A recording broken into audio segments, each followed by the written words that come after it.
Hello and welcome back to my channel where I talk about all of the various strategies that I use to grow an Etsy print-on-demand shop to 6 figures in just 10 months. Today I want to talk about one of the most profitable approaches to print-on-demand, and that is designing for multiples. So whether that's for groups or mommy and me or couples, you name it, there's a huge variety of options out there for group listings. The best part about group listings and what can make them so profitable is that when people are buying for group events, they're not just buying typically for one, they're typically buying for the whole group. So instead of making $8 to $10 for a t-shirt, you would be multiplying that by potentially 5, 6, or more because they are ordering as a group. And if it's coming in as a one order and it's shipping from the same print provider, you're also going to be saving on shipping per item. So again, it's just going to compound the profits that you're able to create from these group listings. As we're heading into warmer months, hopefully, it's still cold here in Minnesota, I wanted to talk about a few niches that do particularly well as we head into this time of year. And while now will be the perfect time to list them, they are actually considered evergreen niches, which means they will do well and sell all year long. So coming up in today's video, I want to share these 3 profitable group niches, how to find keywords for them that aren't going to be oversaturated, some ideas on how to design for them, and how to actually make a group listing with an integration between Printify and Etsy. Let's dive in. The first one is the cruise niche. People go on cruises for all sorts of reasons all the time. This could be anniversary cruises, it could be mother-daughter cruises, family cruises. There are all sorts of ways that you could explore breaking into this niche. There are also destination cruises, so there's Alaskan cruises, Jamaican cruises. Again, so many different ways that you could explore this. The first thing I typically do when I'm exploring a new niche is I head out to Etsy and just run a simple search and see what's already out there and get a sense of what the market already looks like. This will give me an idea of designs. It will give me a sense of whether there's bestsellers already out there, if there's Etsy picks out there.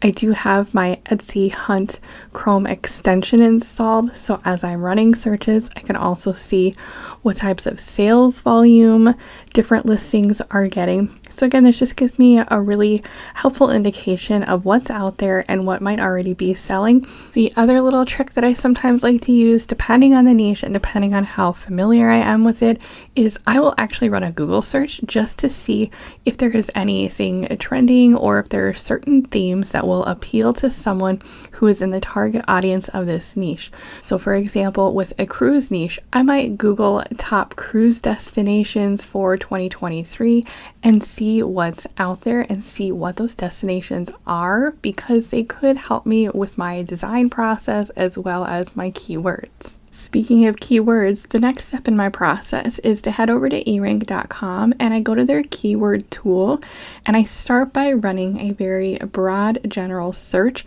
based on the niche or theme that I am looking at.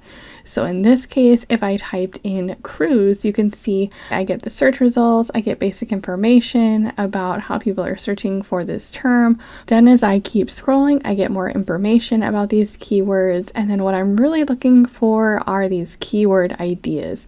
And one trick that I like to use to see if there are any untapped niches or keywords out there is I go to the Etsy competition column and I sort that. You might need to hit it twice because what we want it to do is sort by lowest competition first.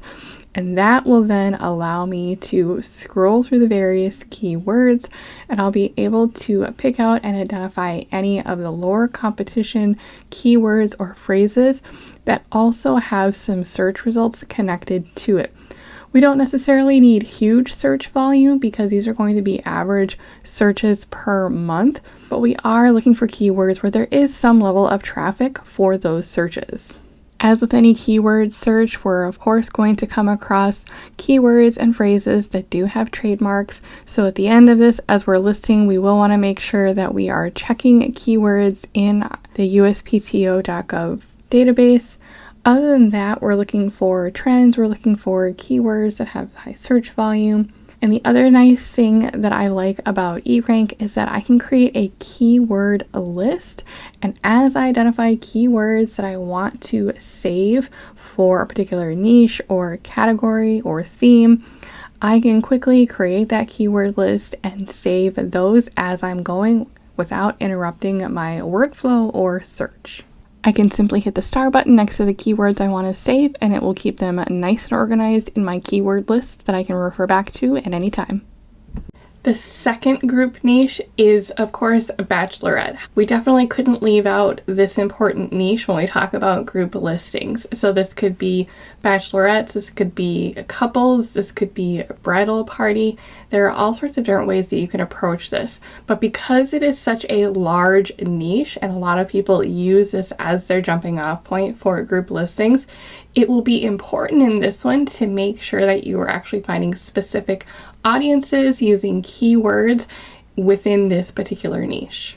And you'll also want to design within themes that, again, aren't going to be as oversaturated as what's already out there on Etsy. So again, we can start our search process by heading directly to Etsy. We can type in our search term. In this case, we're looking for bachelorette shirts. And we can see that disco is very popular right now. Retro themes are very popular right now. We've got some new skeleton themes that are becoming more popular at the moment as well. So there are lots of different themes and directions that you could go with in Bachelorette. We just need to be able to think outside the box and get a little more creative so that we can stand out from what's already there. Much like with the cruise theme, Bachelorette has no shortage of lists and resources that you can refer to see what those trending themes are in the bridal and bachelorette world for 2023 and 2024. Look for those great resources out there to get some inspiration on a variety of themes that you can use to design within this niche. And then of course we'll head back over to eRank and run our broad keyword search to see if we can get some additional ideas for potential keywords that are going to help us rank higher within Etsy's search volume. And then we'll also use it to see if there are any other potential niches that might be starting to trend out there that we might have missed in our other searches.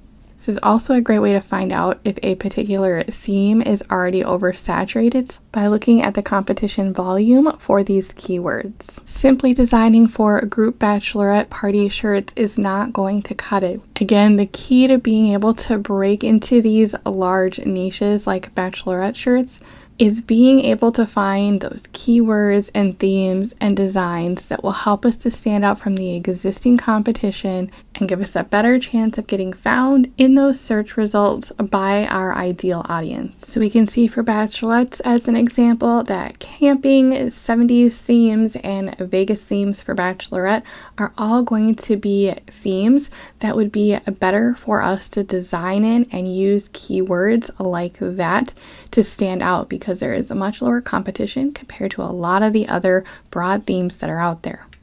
And the third big profitable niche in group listings is going to be for family vacations. Now, before we go any further with this one, I want to express one really big caveat with this one. As we explore Etsy, you will notice that there are a lot of Disney vacation shirts out there for group listings. Do not, and I repeat, do not design for Disney family vacations.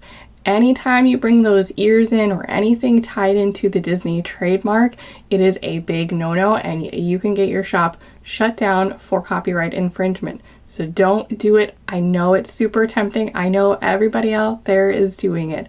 Don't do it. And now that we've got that out of the way, this will be a great niche also for personalization. So you could incorporate family names in there. You could incorporate the year of the vacation, so 2023, or even looking ahead to 2024 when people start buying and booking vacations a year out. And also think about destinations. Again, think of big ones like Florida, or get specific with Miami, California, Hawaiian vacations, or think internationally. Italy vacations, Jamaica vacations. Again, there are so many different ways that you could explore this and get specific to target a more narrow audience and have lower competition out there on Etsy so that your group listing will get seen. So we'll head back out to Etsy for a third and final time and just again get an idea of what's out there, where there might be room for additional designs, where there might already be a lot of competition out there. As promised, you will see a lot of Disney, so again, we're going to avoid those. I know a lot of new sellers get really frustrated when they see so many trademarked items out there that sell really, really well. And trust me when I say this, these listings are not your competition. Focus on where you can set yourself apart, where you can come up with themes and ideas and designs that are your own that will still attract your ideal buyer. Trust me, not every family is going to Disney or going on a Disney cruise every year. If you don't believe me, again, this is the perfect opportunity to say that for things like this, when there's travel or destination involved, do a Google search and look up some common destinations that are really popular for family vacations. You can see there's Italy and New York and London and Houston. Lots of different specific destinations that you could use as an alternative to the other oversaturated themes. And again, we can finish out our research by heading to eRank and checking out the keywords and potential ideas that are out there. Again, you'll still see lots of trademark stuff. Don't worry about those. For this particular example, I wanted to show you an example of running a general broad search for family shirts. When we keep it broad at this stage, it will give us the opportunity to see other potential keyword combinations out there that might give us some clues and direction on how we could potentially list or design for these items.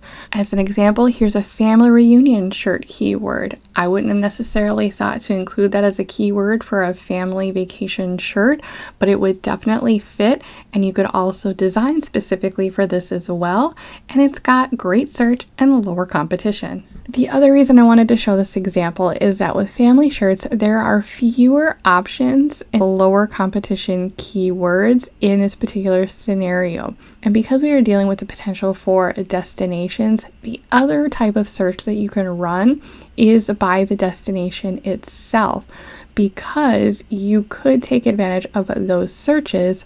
For example, if we combined a family shirt with the theme of Hawaii, we would get the benefit of having searches coming from people searching for not only family shirts, but also those looking at Hawaii shirts as well.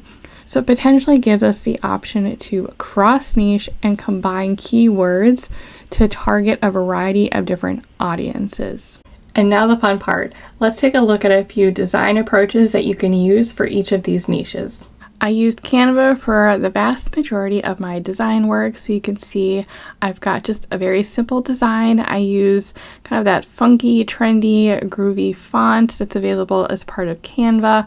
I've added some additional language below it, and then I can easily turn this into a girls' weekend and add the year to make it a little more customized. I could have this say family cruise, I could have this say family vacation, and really combine the group cruise with the family vacation niche. You can see I have another design here where it could say cruising together and have it have the family name with the crew if you wanted to have it be tied into a family vacation as well. You can include the year. These are just simple ideas that, again, are different than what's out there, but are still in keeping with the niche, with the theme, and that would fit the target audience for buyers in this niche. Then as we think about the Bachelorette niche, one of the themes that was popular out there was camping, so I can also give it kind of a funky font with this as well. This could even say glamping, and that could be another take on Bachelorette and camping that would be a little different from what's out there. I like to have lots of color involved, so I will often change up the letters, change up the font if I want to. If I want to test it out and see how it will look on a darker shirt, sometimes I'll change the background as I'm designing just so that I can see what it looks like. Sometimes I will add in another layer to this. So again, if we want to turn this into a group listing, we could have one option be available for the bride, and we might have another option out there that's available for the crew or the party or whatever terminology you want to use as part of that group listing.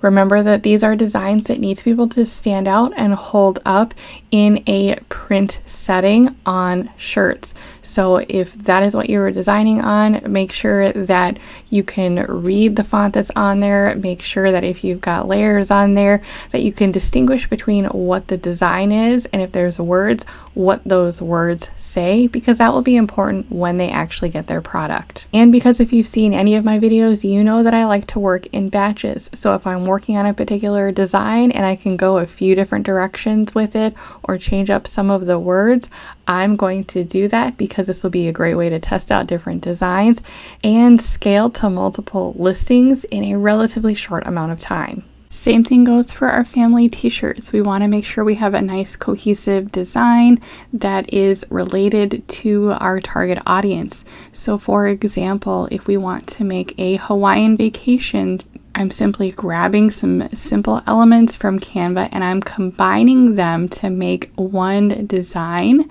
that will work for this particular audience. In this case, I'm grabbing some Hawaiian themes. I'm incorporating some surfboards that match the overall aesthetic. And then I can incorporate some additional text. I might have it say aloha across the top. And then at the bottom, I can add in a personalization option where the buyer could add in their name or whatever text that they want for the bottom so that it's personal for them and so that they have a greater connection to it. Personalization is another great way to combine with these group niches, because not only does the term personalized help you rank higher in Etsy searches and break through some of the more saturated niches, but it's also a way to again create that connection for your customer in order to get them to be more likely to buy from your listing versus another listing that doesn't have any sort of personalization or connection to their event or destination. Once I'm done with the design process, I will then typically move on to mockups. With group mockups, one of the fun things to do with it is you can have multiple people in the picture, or you can have it as a flat lay, or you can simply have your main image as a single part of the design. It's really up to you. Sometimes it can depend on what type of group mockups you can find and what works with the colors that you're choosing. Keep in mind that you'll want to make sure you're using mockups that are an accurate representation of the colors that you've selected or plan to select for that product. And it's a great way to also test out if your design will look right for those different colors.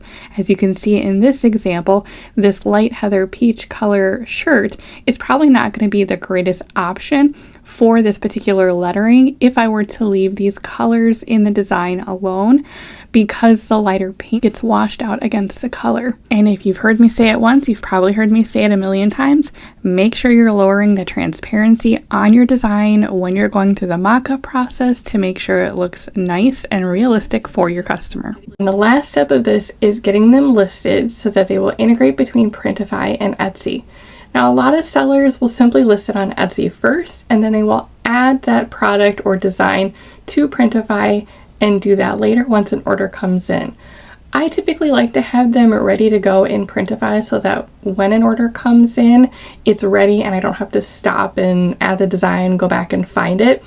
It's entirely up to you, but I will show you the way that I typically approach getting a group listing in and ready for Etsy, and then how I finalize that listing in Etsy. Let's take a peek at one of the designs and I'll show you how it's done.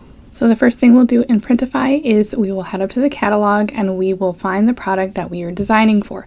In this case, it's a Bella and Canvas 3001, so I will grab that one. Typically for Bella and Canvas, I use either SwiftPod or Monster Digital. In this one, I'll use Monster Digital as an example, and we will click on Start Designing. We'll grab one of the designs that we worked on earlier, and we will add that image to this new file. I'm going to get it centered on the product, adjust the sizing as needed. I will typically check the preview a couple times just to make sure I've got the placement about right. For most shirts, I'm aiming for my design to be in the middle and roughly 11 to 12 inches in size when I'm looking on the right hand side at my scaling. And again, sometimes it will require looking at the preview a couple of times just to make sure it's the way I want it to look and also accurately reflects the mock-up that I created.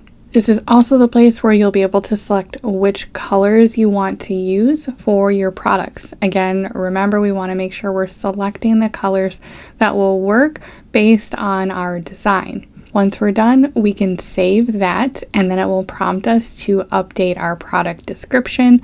Since I'm really just creating a template at this point, the only information that I'm adding in here is a title that describes it so that I can come back and find it later. I'm not actually publishing it to Etsy. So I'm going to skip most of the information that I would normally fill out, and I'm going to save it as a draft. Since this is going to be a group listing and there are going to be different designs offered as part of one listing, I'm going to duplicate the original one so that I can then simply keep all the same settings, and I'm just going to change out the design that's in there, and I'm going to select one of the other designs that match as part of this group listing. Repeat the process, get everything sized correctly the way I want it to. Again, I'm going to add a title that describes what the design is so I can find it later, and save as draft. And that's all you need to do on the Printify side at this point. So then we'll head over to Etsy and start a brand new listing. And the first thing we can do is grab our mockups. Once your mockups are loaded, you can decide which image you want as your first one. I generally recommend that you have at least 3 to 5 pictures in your listing photos, just so that you have a good representation. And then I will typically adjust that thumbnail so that the design can clearly be seen as a shopper is scrolling on Etsy. Typically then I would also add in here a sizing chart, a color chart if you've got multiple offerings. Then we're going to fill out the rest of the listing just like we normally would.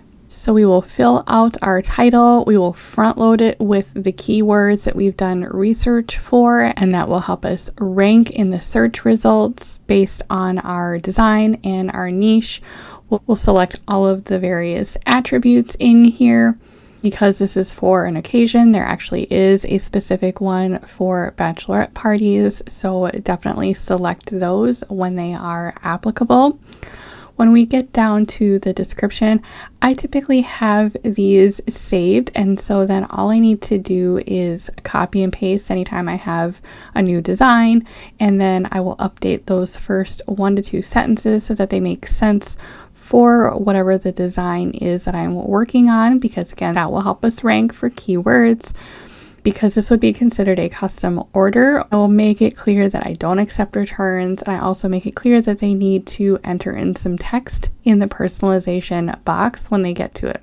Typically in my description, I have details in there explaining that I'm not able to offer gift messaging. I've got care instructions in there.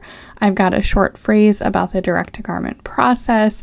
And I also have a statement in there that if they have concerns or questions, that I'd love for them to reach out to me directly via Etsy before they leave any sort of review if they need help.